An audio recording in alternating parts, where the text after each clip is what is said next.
Everyone first. Got it. And I shall mute everyone. So David, if you'd like to unmute yourself. No, David, you need to unmute yourself. Okay, right. I'm unmuted, yeah? Yeah? Yep. Okay, right. Well, good evening, everyone, and welcome to the fourth now of our series of entitled The Jews and the Books, a series of meetings arranged around great Jewish books. Later on this evening, we're going to be looking at a wonderful anthology of short stories. But to begin with, Irene is going to talk to us about a book entitled Out of the Depths. Now, Out of the Depths is the autobiography of Rabbi Israel Meir Lau. And he, from 1993 to 2003, was the Ashkenazi chief rabbi of Israel. And for several reasons, Rabbi Lau, I think it is not an exaggeration to say, is entitled to be described as what is known as a Godel Hador, one of the great figures of our generation. But for more about him and his memoirs, Irene, it's all yours.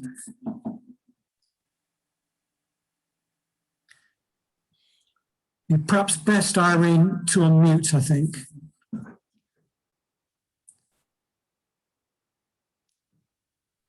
Is that okay? That's okay. Okay. We've all got many Jewish books on our bookshelves and coffee tables that we think are essential. I chose a book that gave me inspiration, as David has told you the title of it and everything. I don't really want to give the whole story away, but if I go to gallery view, could I just see how many people have read it? Out of the Depths by Rabbi Israel Lau. Yes, quite a lot of people. Okay, thank you. Obviously, I'm not going to be giving the whole story, but I will be giving some of it.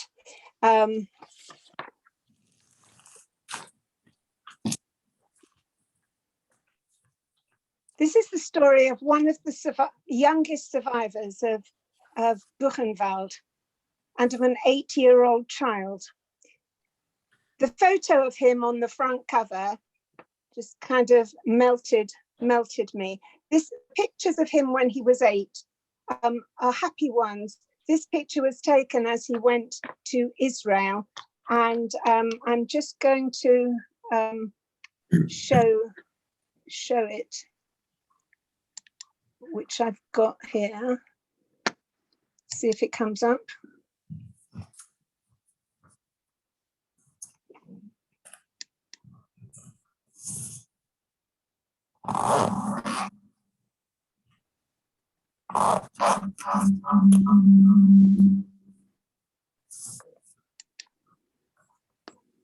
Okay. So that's that picture. You can see it very. You can't see anything. No. Oh. Do I have to press screen share? Yes. Oh, okay. That explains it then, doesn't it? Sorry. Okay. What's happened to my Zoom? Yeah. I've got to go right in again. Return to meeting. Okay, screen share.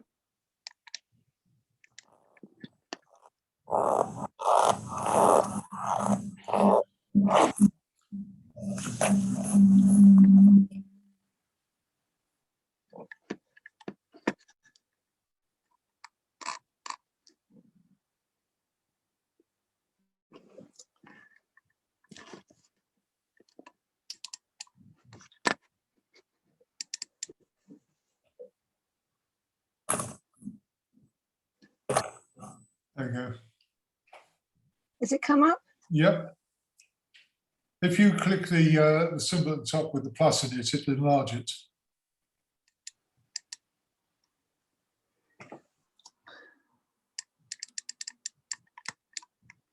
Something's covering that. Okay. There. Okay. But there's another photograph that I found. That's the one with him smiling. Most of him on that day is. This other one was taken on the same day. And here it is.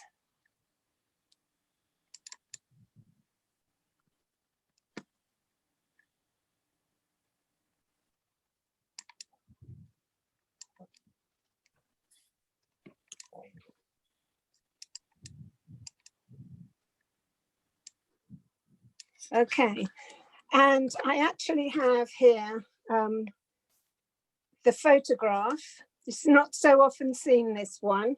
It's come from a 2006 Sunday Times magazine, which I have and have kept ever since then. There's nothing about him inside this magazine, but what it was the discovery of some lost photographs taken by Paul Goodman, who was one of the early photojournalists. And they came with an exhibition called Pioneers of the Promised Land. And it was shown in Camden for a month in 2006. And it was all about events which were to play a crucial role in the development of Israel. And in that photo, again, that melted my heart, because there you see this young boy with determination on his face. I suppose I kept it because it gave me inspiration that one can always pick oneself up against all odds and succeed in something you really want to do. Here was a child who had lived in a crazy world for 3 years. At the time when he couldn't read or write, he was 8, but he couldn't read or write. He'd lost both his parents. He'd just arrived in a strange country without being able to speak the language or know anyone. But by his side was his brother, his trusted brother, without whom he would never have survived. And I'll tell you more about him soon. Other people made decisions for him. He always said at that time, Holocaust survivors had to make their choices. But in his case, he didn't make any choices till he was 13 and 2 months. He was happy with whatever he was told to do. His amazing brother was the real hero of his life, and several people had befriended him also. Before he was deported, his father had entrusted Naphtali, that's his brother, with a special task. He had to look after young Israel Meir and ensure that he took up the rabbinate, because the father was the 37th generation of Rabbonim in an unbroken chain which went over 1,000 years in Europe. And the father decided that it was going to be young Israel Meir who was going to be the rabbi, because Naphtali had been in a working camp for 2-3 years, and his father felt and knew that for what he wanted for Israel Meir, he had to start learning very young. So should he survive what was going to happen, then he was going to be the one. And Naphtali kept his word, and he really went overboard to help his brother. For 3 hours, his father explained to him about this, and Naphtali did amazing things and put his own life in danger. One time he jumped a train going to Auschwitz and came back to his brother. And another time when he was very ill with typhus, he managed to provide him with what he needed. Rabbi Lau always said that there were so many miracles which saved him and facilitated his passage through to achieving the height he has. His book tells this story during the Holocaust and how he was saved many, many times.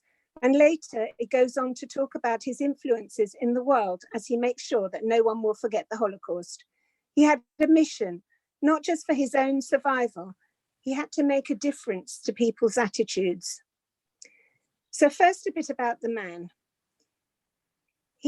Rabbi Israel Meir, was made Ashkenazi chief rabbi of Israel at the age of 56, and he served for 10 years from 1993 to 2003. Before that, he'd been the chief rabbi of Tel Aviv Yafo, and also of North Tel Aviv, and also of Netanya. These were at different times. He is also the chairman of Yad Vashem, the Yad Vashem Council. And in that capacity, he works on the memory of the Holocaust and also on international dialogue with various non-Jewish religious communities. In 2005, he was awarded the Israel Prize for his lifetime achievement with a special contribution to society and the state of Israel. And in 2011, he was awarded the Legion of Honor in France for his efforts on interfaith dialogue. And he was presented with that with President Sarkozy, France. So back to the story. At the tender age of 5, his family was brutally torn apart when his father and brother Shmuel were taken to the death camps. The father's last instructions, as I've said, were laid heavy on Naphtali's shoulders. His father had been publicly humiliated before the town and followers. He was born in Petrograd in Poland in 1937, and he was the chief rabbi of that town. He was given a monstrous beating for not shaving off his beard, and he held back his head high, although he was effectively collapsing. He showed an example to his congregation, and he told the men to shave their beards off, but he was stricter on himself. Young Israel Meir, not understanding what happened, witnessed that event, and obviously that still lives with him now. His father was his role model, and he constantly refers to him in his book. The two brothers were saved from that particular deportation, and with their mother, they lived in the ghetto in Petrograd, and they were later separated from their mother when she was on a train for women, and Naphtali was on a train going to another labor camp. Israel Meir was with his mother, but she saved him. Very quickly, she realized that where she was going, and she threw him, and he landed by Naphtali, and she said, "You look after him." That was in 1944. Those boys went to Shestakoa labor camp, and from there to Buchenwald. Naphtali was a real hero and showed unending devotion and courage. And certainly, as I said, Lulek, as he was known, the youngster, he could not have survived without him. There are many stories about how he was watched over in Buchenwald, and notably, a young Russian soldier was imprisoned there, non-Jewish, and he befriended Lulek, and he made sure that he had some warm coverings in the winter for his ears, and he also laid over him to protect him from a spray of bullets. They were liberated together. They were very close. One story in that camp also emerged. The commandant noticed there were a few children there and said they were useless to him. Israel Meir, at 7 years old, made his first public speech by saying that, on the contrary, he could work and he was very useful. For 2 years before Buchenwald, he had carted 200 bottles of water to workers in a factory hourly, all day long, many times. That speech, plus a bribe from his brother, saved him on that day for the moment. Later on, when they were liberated, they went to France, to a place where they could recuperate, and they discovered that they had relatives in Israel, and Israel Meir lived with them and studied at yeshiva while his brother went to yeshiva himself. Rabbi Lau's revenge was always that we cannot fight the enemy with weapons or ammunition. He's talking about anti-Semitism. Rather, we must light this battle in every generation, passing on our heritage through growth and family. Sorry? Something wrong? I'll just put up another picture so that can have something else to look at.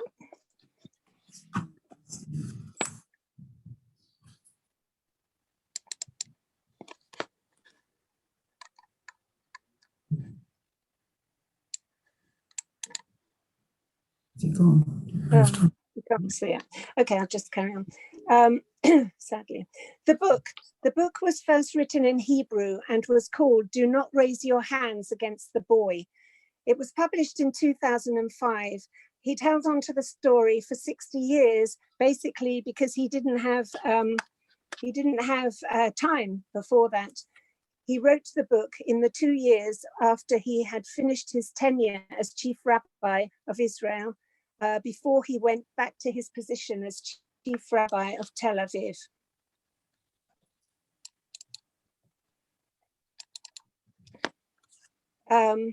And at the time, many Holocaust survivors did not talk about the Holocaust in Israel for many, many years. But it was with when the Eichmann trial happened, then began a lot of the Holocaust education and everything, and continued from there. And Rabbi Lau also was involved with the March of the Living in Poland, because there was an attitude that the phrase, "they went like lambs to the slaughter," prevailed until they heard about how all the courageous acts that were happening during the Holocaust. The book, in those 2 years, he also wrote some other books. Obviously, they were learned works. He wrote 6 volumes on the Pirkei Avot, and he wrote a book on Jewish law.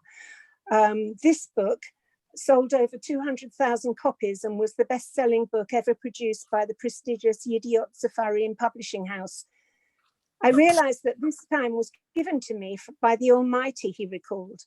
Shortly afterwards, Rabbi Lau had it translated into English, but it took him 3 years to find a publisher who would accept it without making any changes.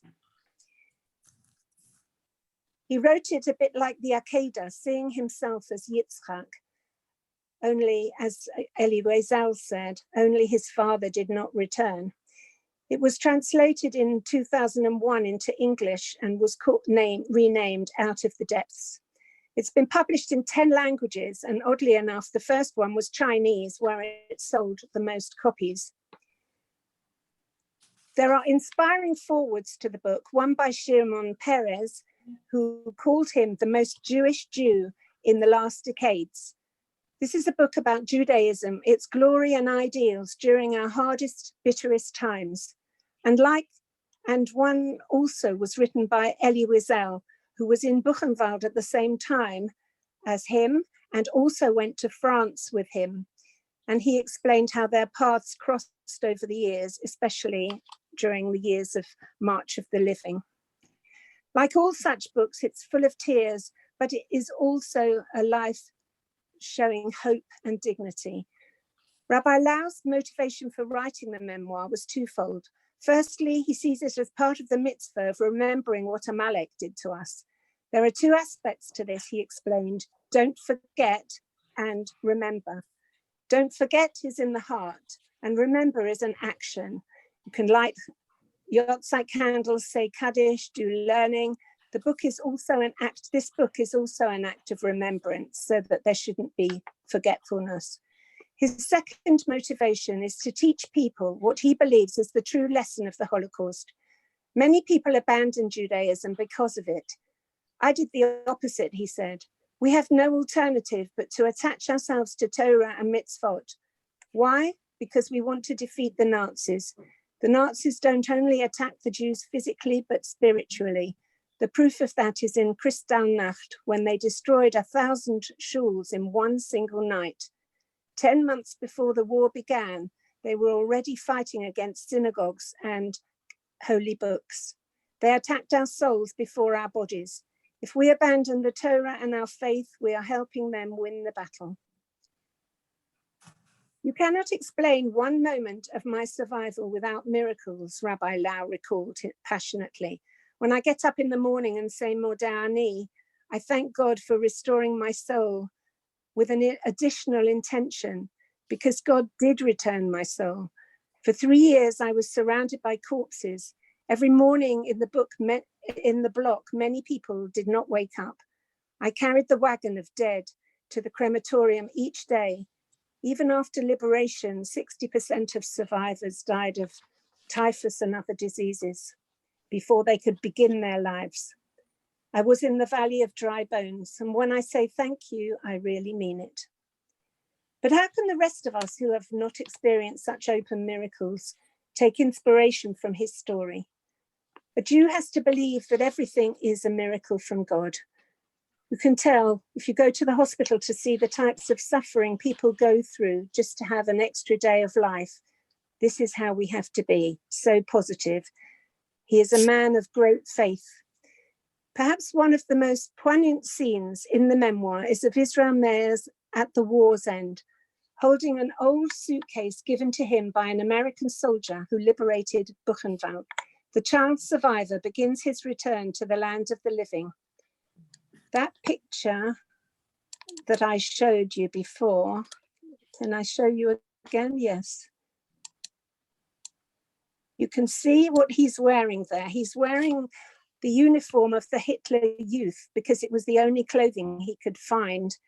He's also carrying a rifle, which was given to him by an American soldier.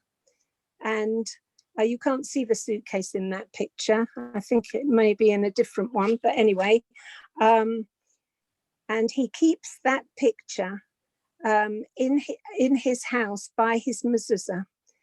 And he says that this represents his whole world. Every time he looks at the photo, it tells him, Israel Meir, you have a mission to justify your survival and your existence, to serve as a messenger of your murdered father, mother, and brother, and to continue the dynasty. And to this end, Rabbi Lau marks every speech he makes with a commemoration of those slain in the Holocaust and an exhortation to never forget. His very first experience with the Hebrew language was in France in the camp when they had just heard that his mother had recently died. So she did survive a few years, but sadly, that was it. Rabbi Lau often emphasizes the revenge in a beautiful way. His oldest son, Moshe Chaim, became bar mitzvah on the Shabbat when we read about Amalek. And he says that our victory in the war against Amalek, it shows that Moshe Chaim Lau is continuing the heritage of his grandfather with family. And he was also the first candle of the private Chanukiah, which he has been privileged to create, which Rabbi Lau has been privileged to create. He says his wife is the basis of that menorah from which the candles, our 8 children, went out into the world, and I am the shamash, whose role it is to help light those candles so that they will spread their light and proclaim, each in a special way, the miracle of that victory of eternal Israel. In 1945, at the age of 8, Rabbi Lau became the youngest survivor of Buchenwald to be liberated by the Americans. He recounted one of the most powerful stories in his book, The Moment.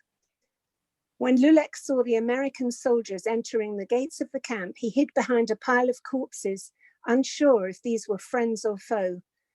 Rabbi Herschel Schachter, the chaplain of the US Third Army, climbed out of his jeep to examine the carnage and destruction that the Nazis had left behind.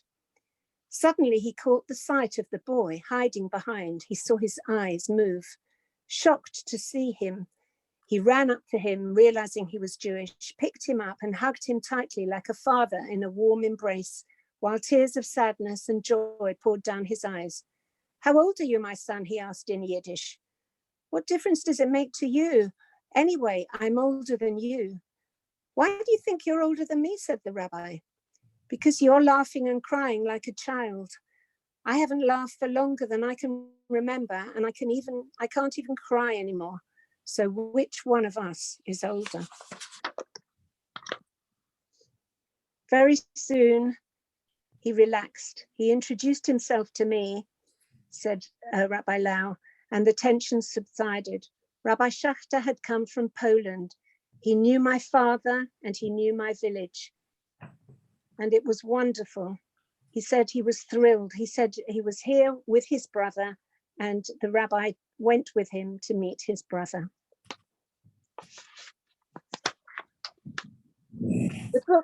The book shifts on to Rabbi Lau's studying in yeshiva and upbringing, and his encounters with many of Israel's great rabbis as he grew up in Israel during a time in which the newly established country was struggling for its existence. He provides various glimpses into the world of yeshiva learning and the mindset of many of the students. It covers a number of different Talmudic commentaries, midrashic stories, and siddur quotes that are interwoven into his life story. And along the way, he discusses the influence that he had by different rabbis.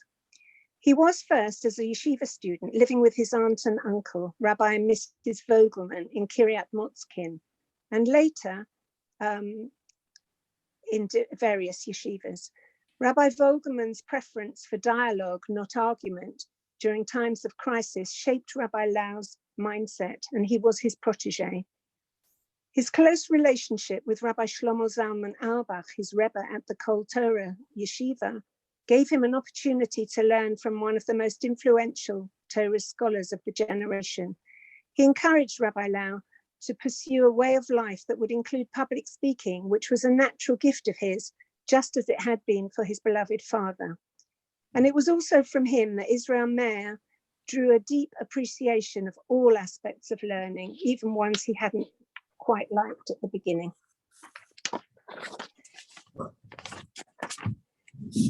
Rabbi Lau is quick to state that his one-to-one conversations with his spiritual mentor, the Lubavitcher Rebbe, also Rabbi Menachem Mendel Schneerson, marked some of the greatest highlights of his life. Just some hours with him gave a lasting impression, as it did with everyone. It was this Rebbe, in fact, who predicted the path of Rabbi Lau's career. But a special place in his heart was with Rabbi Auerbach, and in fact, he cut career for him when he died.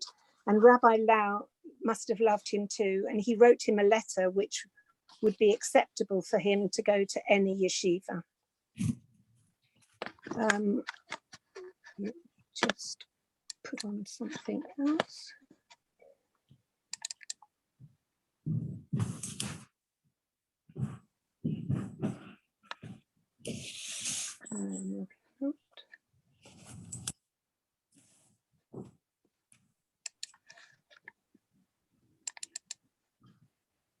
Okay, sorry, no, something's happened here. Okay, in later part of the book, he began to discuss various encounters he had with, as chief rabbi, that he could visit and discuss things with world leaders, including Shimon Peres, Yitzhak Rabin, Elie Wiesel, Pope John Paul, Fidel Castro, King Hussein. He went to South Africa.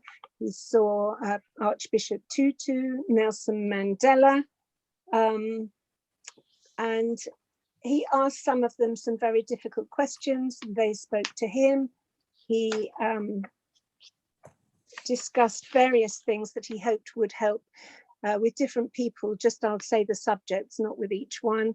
Some would shed light on different ways that Jews are perceived by others. He's met Presidents Carter, Reagan, Clinton, President Gorbachev, King Juan of Spain, the President of the Czech Republic, the President of Lithuania. Anyway, he spoke with some of them about stopping missionary activity in Israel. That was with the Pope. He spoke about public access to Jewish books in the Vatican. He tried to get help with the missing soldiers, 4 of them, to help locate them.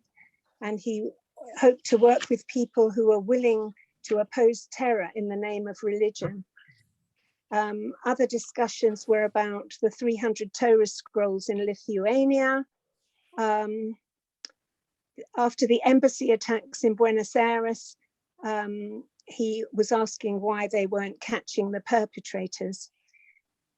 After the Lebanese war, he visited Australia, And at a crossroad, he was confronted in a car with some people about the same age as him who yelled out, "Jews, have you paid for the gas you used in the ovens?" What a chilling sentence. The only safe place for Jews is in Israel, he thought. How dreadful to hear that. So I think to end there, I would implore you to read the book and maybe reread it. I often do. He is a charismatic leader. He is also a natural born storyteller. There are many, many stories in this book, some harrowing, and will keep you in suspense. But living through the years of the state of Israel and participating as a rabbinic leader, he was living in extraordinary times. He has the ability to inspire one, and it shines through. He has an uncanny ability to connect with people of all backgrounds. As chief rabbi, he comforted young victims of terrorist bombings. As a leading religious figure, he interacted with prominent people. He volunteered at the Ichelov Hospital. He visited people, soldiers at the war fronts. Through it all, he's kept his essential dignity and wisdom, and his noble character emerged, always willing to listen and engage, but never for a moment compromising Jewish honor and the importance of Torah or Israel's right to just and secure place amongst the nations. I'll end with a quote from the Elie Wiesel in the book, Elie Wiesel, who said that this shows how one can live with the dead or else join them, how one can cling to faith in the darkest of times and also build. This little boy grew up and blossoms under the radius of the Israeli blue sky in a Jewish state. Thanks.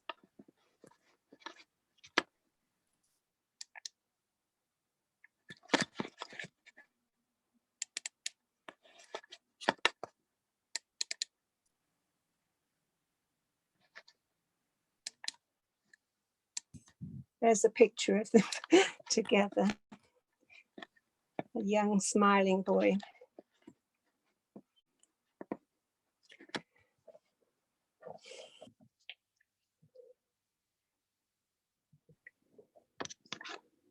Okay, over to you, David. Thank you, Irene. Thank you, Irene, for bravely battling through some technical difficulties and delivering us with a great talk about a great man. I don't know if anybody's got anything to add, and if you want to ask any questions. Eva, yeah? You need to unmute yourself. I still haven't learned it. What's the Hebrew title? So the English title is Out of the Depth, yes? Or is it? Yes, it was, as I said, it's a boy, don't lay your hand against the boy. I can tell you the Ivrit if you need to know, but that's what it means. Don't lay your hand against the boy. Thank you very much. Thank you. I didn't know the book. Of course, I heard about Rabbi Lau, but thank you very much. Very interesting. Anybody else want to make a comment or anything? Okay, well, before we move on, I just want to, I hope you won't mind for a couple of minutes, I just want to share an anecdote about Rav Lau, which illustrates a lot of what Irene has already been telling us. And it is a remarkable book, and he is a remarkable man. In 1990, I made my first JFS trip to Poland to look at Holocaust sites, and we went with an organisation called March of the Living. The idea is you bring all these young people from all over the world, and you get them all into Auschwitz on Yom HaShoah, and then you march out of Auschwitz to a ceremony which is held a couple of kilometres down the road in another of the death camps at Birkenau, which is part of the Auschwitz complex. And the symbolism is, many Jews went into Auschwitz, but will be the Jews who walked out of Auschwitz. So that's what we did. And there must have been about 3,000 kids from all over the Jewish world. There was our group from JFS, and there was also a group of people from under the loose banner of the United Synagogue, which was led by David Lerner. Some of you may know David Lerner. And there were also kids from all over the place, from Israel, from the United States, from Canada. I actually remember speaking to teachers and madrichim from Italy and Austria. Anyway, you get all these kids together, and we're all assembled in Auschwitz, and it was Yom HaShoah, and I remember it was a Sunday, and it was very, very sunny. And the idea is you march from Auschwitz, as I say, to Birkenau, where there's a kind of a ceremony. And we were instructed by the organisers that you had to march in silence. No talking was allowed.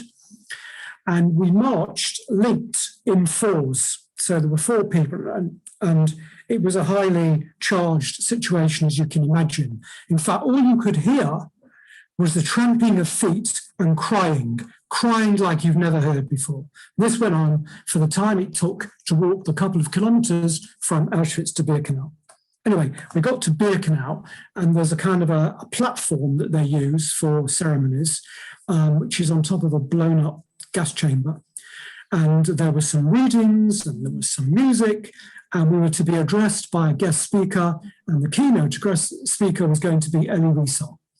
And Rav Lau was the sort of, so to speak, the compere. He was the master of ceremonies. So we're assembled there, and the crying's going on, and there's intermittently now, dead silence, apart from music, and some violinists, I remember playing Eli, Eli.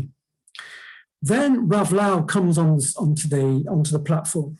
Now, Rav Lau, as I recall, was not a big man. Physically, he's not, I don't recall him being very tall, but he's got a presence. My God, he's got a presence.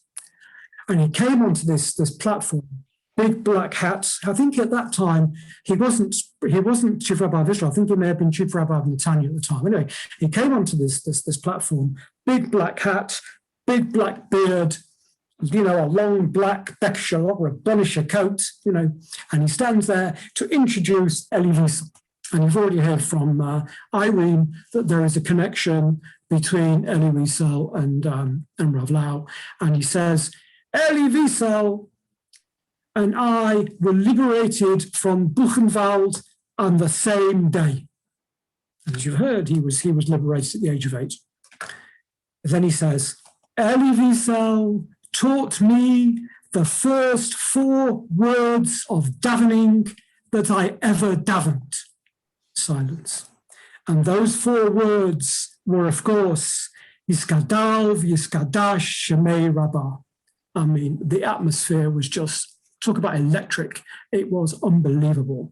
And the measure of the man, he was, he wasn't just doing it for effect. That was all true. He later reappeared some years later, which kind of illustrates his stand at a Bnei Akiva National Weekend, I remember. So such is the man. Anyway, that's our encounter with Rav Lau.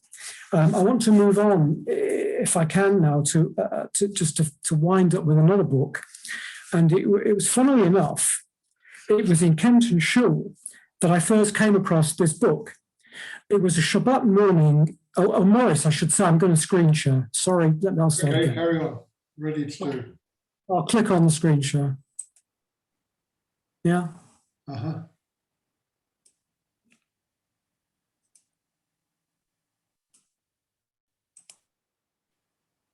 So why isn't it coming up?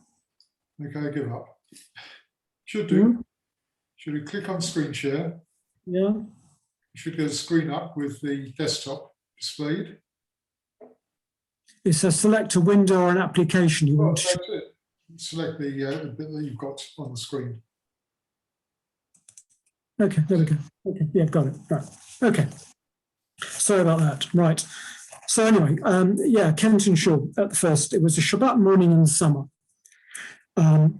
The Sefer Torah had just been returned to the Ark, and the rabbi at the time, Rabbi Dr. Jeffrey Cohen, stepped forth to deliver his sermon. This morning, he said, he wasn't going to deliver the conventional sort of, my dear friends, in this week's Sedra, we read, my words, not his, kind of sermon. But he was going to read us a story from a book he'd come across, which had made a serious impression on him. The name of the story was Circumcision, and it's set during the war in the Janowska concentration camp, and it's about a woman who circumcises her baby son just before he is murdered by the Nazis. Having performed the Brit Milah, the woman says, "God of the universe, you have given me a healthy child. I am returning to you a wholesome, kosher Jew." The story is told by a survivor of the camp, Rabbi Israel Meir Lau, and he concludes, "Amidst a veil of tears, I said to myself then that this mother's circumcision will probably shake the foundations of heaven and earth. Next to Abraham on Mount Moriah, where can you find a greater act of faith than this Jewish mother's? Since liberation, each time I am honored at a bris to be the Sandik, it is my custom to tell this particular story." Well, I was blown away by this story. And since it was the summer, and since my birthday is in August, actually it's, if you want to take a piece of paper and a pencil, it's the 10th of August, just do you want to write that down? Anyway, since my birthday is in August, I let it be known that if I were to receive a copy of this book as a birthday present, it would not be unwelcome. The great day dawned, and lo and behold, my brother-in-law and sister-in-law presented me with a copy of this same book. And here it is, Hasidic Tales of the Holocaust. That's the 10th of August, by the way. Anyway, this book has been a treasured possession ever since. As you might be able to see, if I could get a clicker to click, just a moment.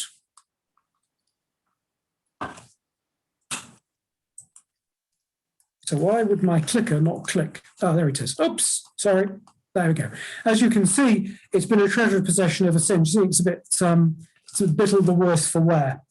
It's been well thumbed, and just in case it falls into too many pieces, I have another copy, which is in pristine condition, warming up on a substitute's bench to be called into service when this copy finally goes to its richly reserved rest in the great library in the sky. Well, how did this book come into being? Well, let's go back to the beginning. A while ago, we ran a series entitled Anshe Midot, People of Stature. And in speaking to us about the Baal Shem Tov, the father of the Hasidic movement, Lee outlined some of the characteristics of Hasidism. And one of these is the movement's stories and anecdotes. The main themes of Hasidic stories are love of humanity, optimism, and a boundless belief in God and the goodness of mankind. And the typical Hasidic tale is characterized by a blend of folk elements and often sophisticated wit. During the Holocaust, when European Jewry was systematically destroyed, Hasidism continued to create its tales in ghettos, hiding places, and camps. Despite the unprecedented scope of the wholesale and industrial slaughter, Hasidism didn't lose its values and continued to believe in human beings. In fact, it seems the very nature of the Hasidic tale made it one of the most appropriate ways of coming to terms with the Holocaust and its aftermath. The overwhelming number of the dead, the anonymity of the victims, the scope of the destruction left everybody at a loss for words. Now, many writers have described the pain and anguish in the fate of a single victim, someone like a King Lear or an Othello, for example. But confronting a disaster that affected millions of people, how on earth do you record and write about that? Indeed, Rabbi Aharon Lakoyach of Belz asks the same question in a story in this collection.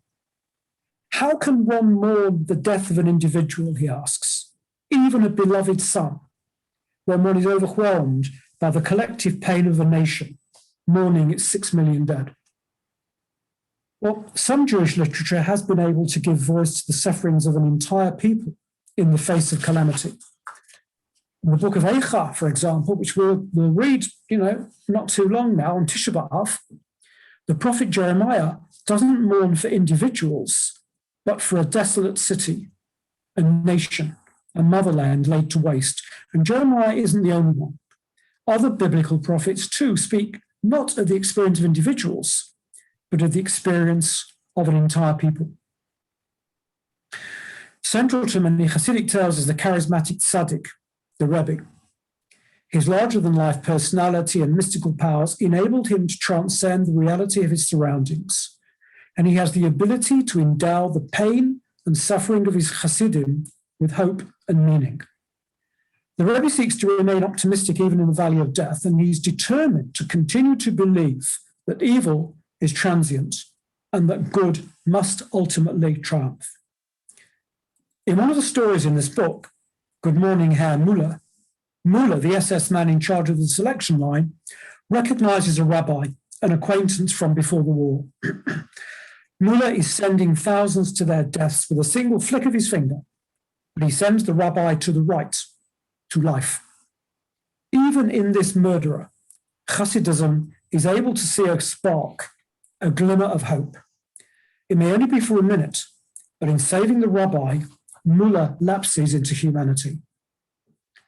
The ordinary Chassid, devoted to his Rebbe, also finds it easier, because of that faith, to come to terms with the Holocaust. In hovering above the pit, the Chassid is sure that his Rebbe's supernatural powers can carry him over an abyss. And in a story entitled A Bob of Melody, a naked boy in Mauthausen is saved from freezing and sub-zero weather when he remembers his Rebbe's nigun, the distinctive melody associated with his teacher. These stories, by the way, aren't just personal memories of this or that Rebbe or this or that Chassid. They assume the dimensions of moral reflections and commentary, and the late Professor Gershon Sholem of the Hebrew University described stories as the Midrash on the Holocaust. At a time when human beings were stripped naked of everything, even of their names, the only resource remaining to them was their inner spiritual strength. This was the very essence of their existence. And it is this that the tales record. Now, this collection is the first major collection of original Hasidic stories in over 100 years. And when it was first published, it was the only major collection to have been taken from the Holocaust experience. It's also the first collection in which Hasidic women, as well as Hasidic men, are major figures. And the women play major roles, not because they're Rebbetzins or daughters or sisters of Hasidic personalities, but because of their own convictions, their own faith, and their own moral courage. This collection was compiled and edited by the late Professor Yafa Eliach, who was born in 1935 in the town of Aishishok, then in Poland, but now in Lithuania. At that time, some 3,000 Jews lived in Aishishok, a substantial portion of the town's population. Many Jewish institutions existed in this classic Lithuanian community.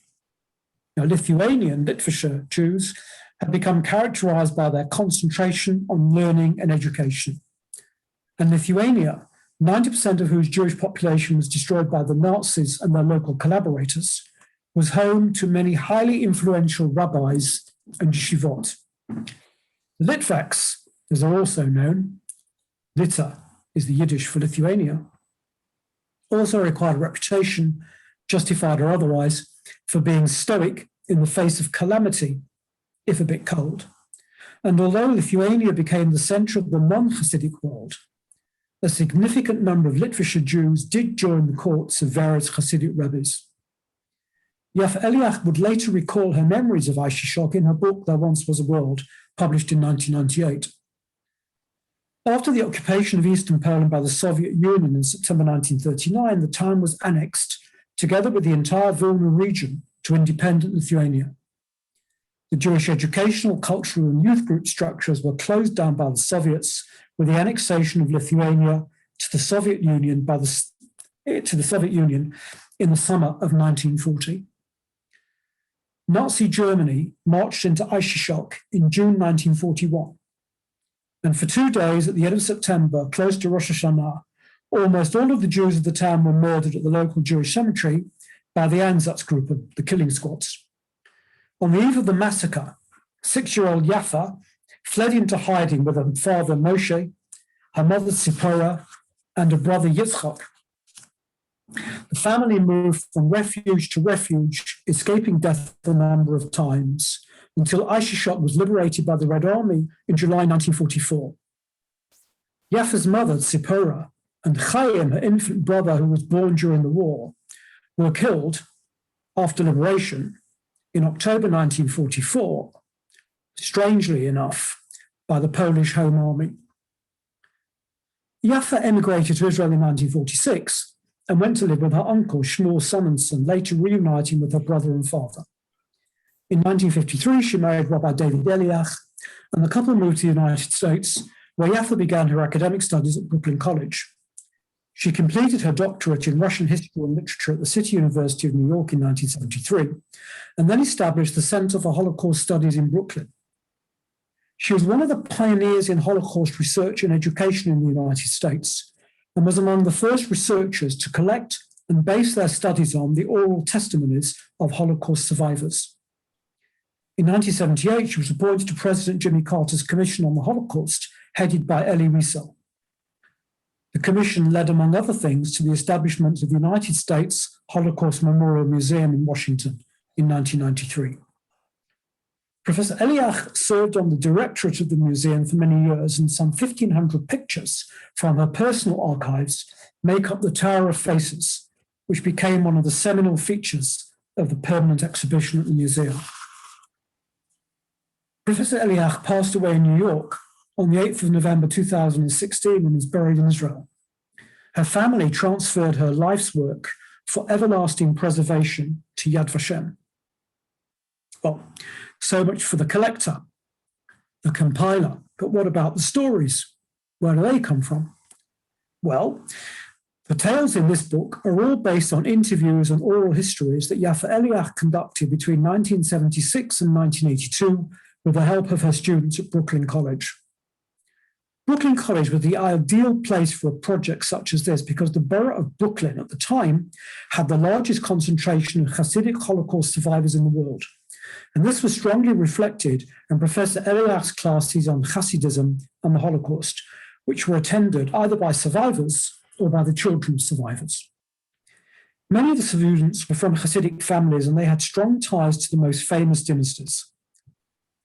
The students' own interviews with their parents, relatives, friends, and neighbors, and the contacts they established were primary sources and enabled Yaffa to gather stories not only from the United States, but also from Israel, Europe, and Australia. Having had her credentials accepted, so to speak, she then, even as a Litvak, was able to enter the Hasidic community to gather yet more information. As you can imagine, Professor Eliach traveled thousands of miles gathering these tales. And then she had to travel thousands more miles to verify them. Actually, she had reservations about returning to sites of former concentration camps and ghettos.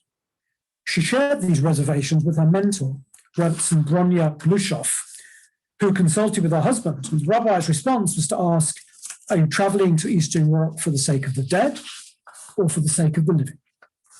And so I went, said Yaffa, and her visits were recorded in 3 of the book's stories: 2 funerals, Hans and I at the Ramar's grave, and God doesn't live here anymore. Professor Eliach recorded all of her interviews, and the nature of the task is illustrated by the following story. One day, while she was listening to a tape recorder and transcribing what she was listening to, the tape recorder fell off her desk and onto the floor and broke. Telling her family about this later that day, Professor Eliach's daughter said, "Mummy, your tape recorder didn't just break. I think it jumped off your desk and committed suicide. In fact, how could you have expected it to do anything else? It never plays any music. It never records any ordinary conversation. Even the machine can't bear it any longer." Well, with the publication of Hasidic Tales of the Holocaust in 1982, Yaffa Eliach became recognized as a significant voice in Holocaust research. But whereas historians of the Holocaust produced 1,000-page tomes crammed with footnotes and historical data in order to tell the story of the annihilation of Europe's Jews, Yaffa Eliach gives us a different, less remote perhaps, perspective on that same disaster in a book of stories which, in my copy, and including a glossary and an index, is a mere 312 pages long. The collection is divided into 4 sections, 3 representing stages of life in the concentration camps, and 1 depicting life for survivors after the wars ended. The first section, Ancestors and Faith, shows the reaction of the Jew the innocent victim as he comes face to face with the executioner and has become transformed from the citizen of a country into a potential murder victim.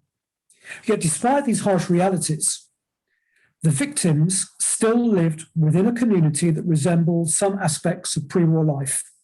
And in some cases, even some members of one's own family were still alive. So Rabbi Israel Spira could look to his Hasidim for help in the son of the Shochet of Metzibots. Bronya Kazitsky was able to save her two nieces from certain death and get spiritual help from the Boyana Rebbe in God is Everywhere But. And the Fischelberg family lived together and cared for one another in the ghetto of Bochnia in a story called The Little Slave Girl in the Toy Factory. En passant, on one of my JFS trips to Poland, we met a lady survivor in Krakow. She was now living in Israel, but had come to Poland to guide a coach party of American teenagers. I asked her if she had a few minutes to spend with our kids. She did, and she came and spoke to us. And it was during that talk I found out that this lady in another life was none other than Miriam Fischelberg, the little slave girl in the toy factory herself. She was the heroine, if that's the right word, of the story in the book. Even when they were uprooted from the ghettos, many victims managed to stay together. Livia, in a bowl of soup, didn't leave her mother for a single moment. Kalman and his son Yitzchak, in Who Will Win This War, lived only for each other. During their first months in the concentration camps, people still had faith in God and men. A multitude of starved inmates at Bergen-Belsen still had enough hope to gather together for the lighting of the Hanukkah candles. And the young Chassid was willing to risk his life to make a shofar for his Rebbe. Others held on to the belief that God will always protect and that the spirits of their ancestors could and would transcend the reality of imminent death. I've already mentioned a story called Hovering Above the Pit, and I think I once read it as part of a Shabbat Kodesh talk. But this story bears repetition. And so, and with no apologies whatsoever if you've heard it before, here's the ending. A group of Jews have been told that if they can jump over a pit, their lives will be spared.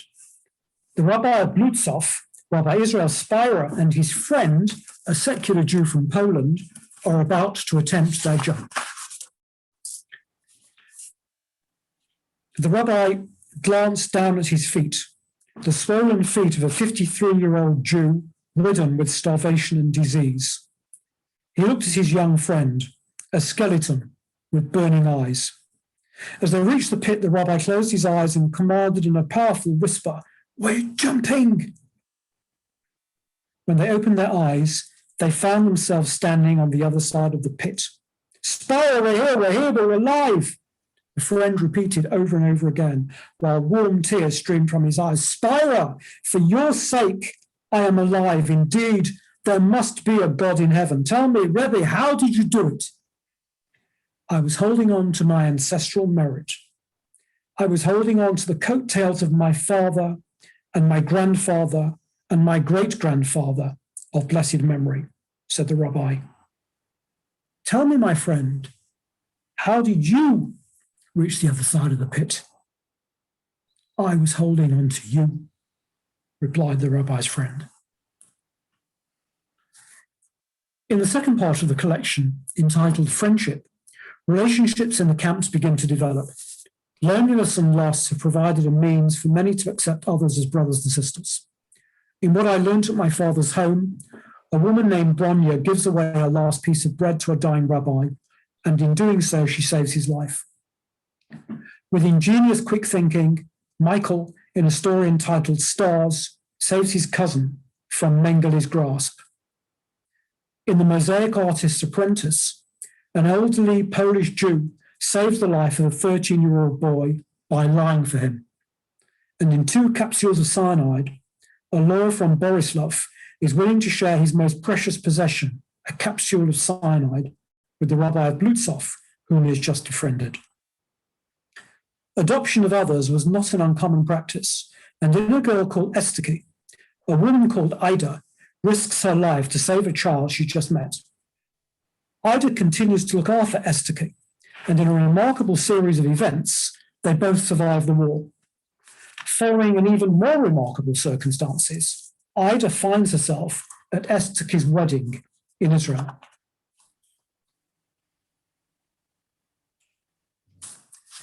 It was a beautiful dusk in Jerusalem. A gentle summer breeze was scented with Jerusalem pine, provided relief from the summer heat. The sun, like a huge orange, hung low above the Judean hills, which glowed in a beautiful pink-grey light. Ida was standing among the other guests, hoping to find a familiar face. "The bride's coming," someone near her said. Ida made her way to the front so she could see the bride whom Yossi had described so lovingly. The door opened. The bride walked in. It was none other than her own long-lost Esteki. Under the bright stars shining above the eternal city in the Judean hills, Ida stepped forward and led her beloved Esteki to the bridal canopy. There was a strange presence in the air. Ida was sure that her father was present at this very holy moment in Jerusalem. She could even see the smile on his face and hear his gentle voice. Whoever saves a single soul, it is as if he has saved an entire universe. Another story in this section, entitled "The Merit of a Young Priest," tells how a young Catholic parish priest plays a pivotal role in the rescue of a Jewish child. The priest prevents the baptism into the church of a Jewish boy who has been placed into the care of a Catholic family by his parents. They are subsequently murdered by the Nazis, and this priest ensures that the birth parents' wishes are met, and despite the non-Jewish Polish Catholic foster parents' hope that they might be able to adopt the boy, he arranges for the boy to go to his family in the United States to be brought up as a Jew. That priest, by the way, would become the Cardinal of Krakow. And on October the 16th, 1978, he would change his name from Karol Wojtyła to, of course, Pope John Paul II, a saviour of Jewish children. With a typically Hasidic reflection, the Bluzhevo Rebbe suggests perhaps it was the merit of saving a single Jewish soul that brought about his election as Pope. The Spirit alone is the third part of the book, and in many ways is the most powerful.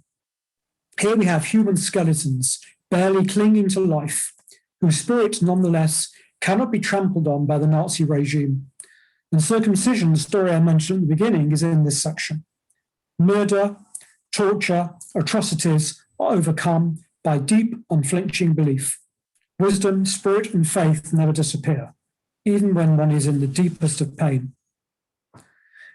For me, the most stunning story in the collection is in this section. Even the transgressors in Israel is set on Yom Kippur and begins with the determination of the inmates to say Kol Nidre together, reciting the service from whatever they can recall from memory. The story then moves on to the day of Yom Kippur itself. How on earth, you might ask, did these people know that it was Yom Kippur? How could they possibly have been aware what point the Jewish year had reached? But then, when you've been brought up in a tradition in which there is a constant awareness of time and occasion, you just don't forget about things. As Professor Eliach says in her foreword to the book, even in the skies about Auschwitz, the full moon always appears on the 15th of the Jewish month. However, the Nazis were also well aware of the Jewish calendar, and on the Yom Kippur in this story, the prisoners are given such food as we had not seen since the German occupation: white bread, steaming hot vegetable soup, and huge portions of meat.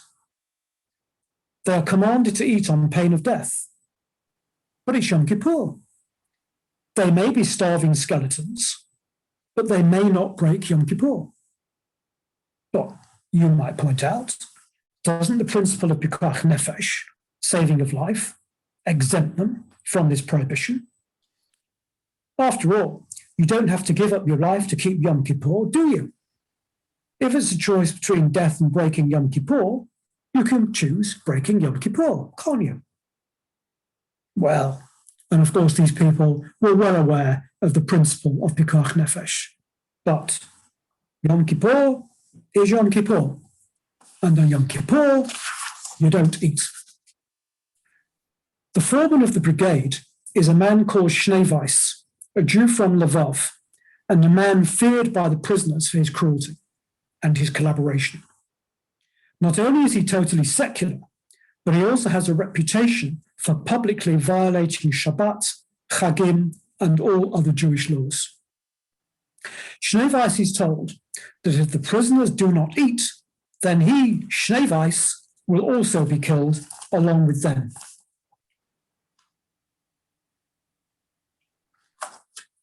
Shnei Weiss pulled himself to attention, looked the German directly in the eyes and said in a very quiet tone, "We Jews do not eat today. Today is Yom Kippur, our most holy day, the Day of Atonement. You don't understand, Jewish dog. I command you in the name of the Fuhrer and the Third Reich, fress." Shnei Weiss, composed, his head high, repeated the same answer. "We Jews obey the law of our tradition. Today is Yom Kippur, a day of fasting." The German took out his revolver from its holster and pointed at Shnei Weiss's temple. Shnei Weiss remained calm. He stood still, at attention, his head high. A shot pierced the room. Shnei Weiss fell. On the freshly polished floor, a puddle of blood was growing bigger and bigger. The rabbi and the Hasidim stood as if frozen in their places. They could not believe what their eyes had just witnessed. Shnei Weiss, the man who in the past had publicly transgressed against the Jewish tradition, had sanctified God's name publicly and died a martyr's death for the sake of Jewish honor. Only then, on that Yom Kippur day in Janowska, said the rabbi to his Hasidim, only then did I understand the meaning of that statement in the Talmud. Even the transgressors in Israel are as full of good deeds as a pomegranate is filled with seeds. The fourth section, At the Gates of Freedom, contains stories of survivors who are left to suffer alone as they return to empty or destroyed houses, decimated villages, and the taunts of the locals who have taken over Jewish property. Many camp survivors leave for the United States, as in the State of Blood. Some forsake their Jewish heritage, and in a sense, who can blame them? In a story entitled Puff, a survivor turns to the former enemy, whom he now considers to be the future. "I had 150 years of Hasidic ancestors," he says, "and hundreds of years of illustrious rabbinic grandfathers. All went up in smoke. See this German woman," his non-Jewish girlfriend, "she is the future. The past went up in smoke." Others refuse to let go of their religious upbringing, and then there are those who, having given it all up, return to it. In a story entitled The Grip of the Holy Letters, Yoav has become an Epicurus, a skeptic. He finds himself making up the minyan, nonetheless, for Shabbat Mincha in a displaced persons camp.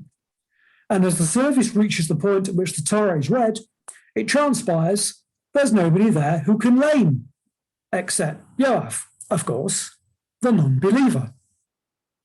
Eventually, he steps up, and as he lanes, he felt the letters reach out from the parchment, fixing him in their grasp. He finished reading and wanted to step down, but the letters wouldn't let him go. Their grip on him was firm. Years later, an observant Jew once more, Yoav said to the interviewer, "As you see, the letters still haven't relinquished their grip on me." The response of many of the Hasidim to their experiences in the Holocaust is summed up in the extract that Eliach uses to introduce this final section of the book. She quotes Rabbi Yekutia Yehuda Halberstam, the Klausenberger Rebbe, and there he is, a man who survived several camps, who lost his wife, 11 children, and thousands of disciples in Auschwitz, yet who, despite these heart-wrenching catastrophes, went on to rebuild his life in Israel and to create the Laniado Hospital in Netanya. Says the Rebbe, the biggest miracle of all is the one that we, the survivors of the Holocaust, after all that we witnessed and lived through, still believe and have faith in Almighty God. This, my friend, is the miracle of miracles, the greatest miracle ever to have taken place. The volume of Holocaust literature is enormous.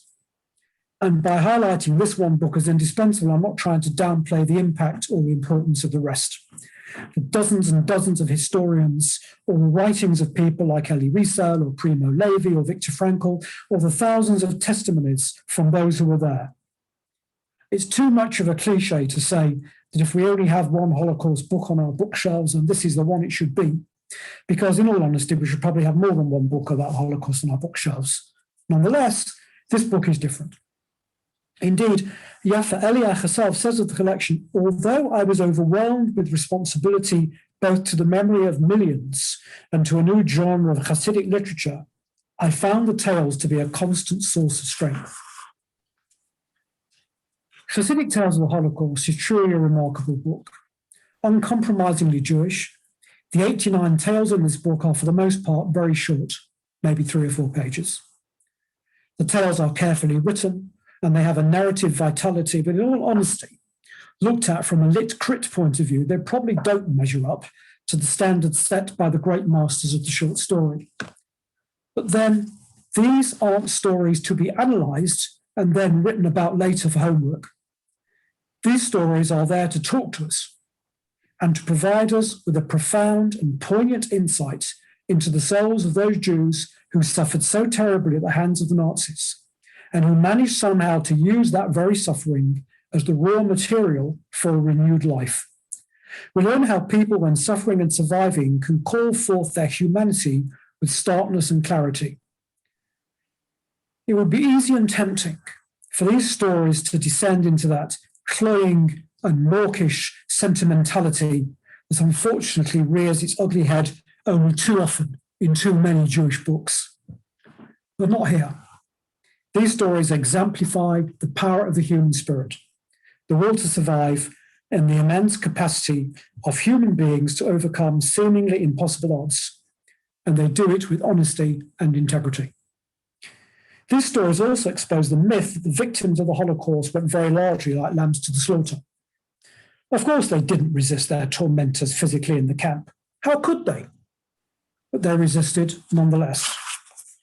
As the prophet Zechariah says, and we read only a couple of weeks ago in the Haftarah for Parashat B'Ha'alotecha, Lo v'chaya v'lo v'cha ki im beruchi, not by might, nor by power, but by my spirit.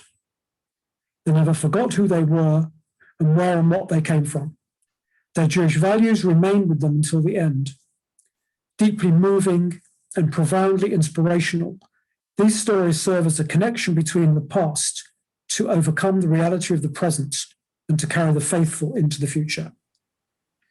A figure who appears repeatedly in these stories is this man, Rabbi Israel Meir, the Bluzhever Rebbe.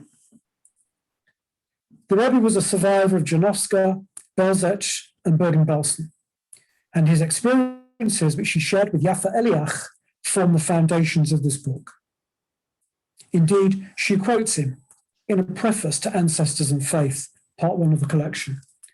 And I think that what he says really encapsulates what this book is all about. So let's leave the last words with him. Says the Rebbe, the sufferings and the testimonies, when told by Holocaust survivors, are a song, a hymn of praise, a testimony to the eternity of the Jewish people and the greatness of their spirit. Thank you.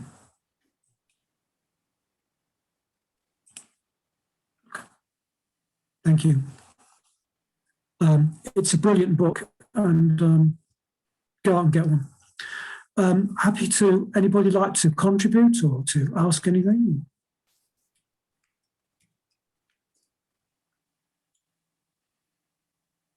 No, nothing.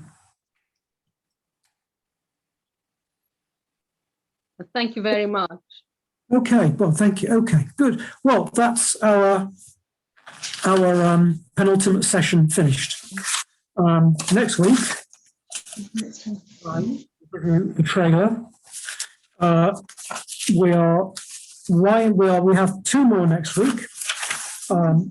In our final week, Rachel is going to talk to us about the Book of Psalms, one of the most loved, certainly most quoted, and most famous of the books of Tanakh. And then the series will round off with a story of inspirational optimism when Clemmy introduces to a book called As Long as I Live by Rav Aharon Nagalitz, a book which has been described as a trend of mind over matter. But that's all for next week. So just remains for me to thank you for your attendance.